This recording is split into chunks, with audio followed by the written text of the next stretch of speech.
আমার মেয়ে যখন বড় হবে ইনশাআল্লাহ, যখন আমি বিয়ে দিব, কখনোই আমি ট্রাক ভরা ফার্নিচার কিংবা গলা ভরা গহনা দেব না। চেষ্টা করব আমার সামর্থ্য অনুযায়ী আমার মেয়ের নামে একটু জায়গা রাখার জন্য, আর সেই জায়গায় একটা বাড়ি করে দেওয়ার জন্য।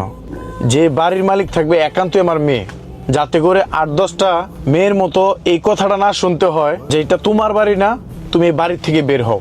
বাংলাদেশে অনেক মেয়ে আছে, তার শ্বশুর শাশুড়ির, দেবর ননদ, স্বামী পর্যন্ত অত্যাচার করে, প্রতিদিন ঘর থেকে 10 বার করে হলে বের করে দেয়, কিন্তু মা বাবাকে জানায় না।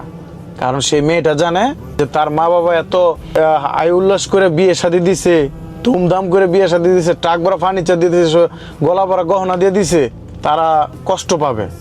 তার কারণে থিওরিটি চেঞ্জ করতে হবে, যাতে করে কখনো কোনো দিন আমার মেয়ে ওই বাড়ি থেকে বের না করে দিতে পারে।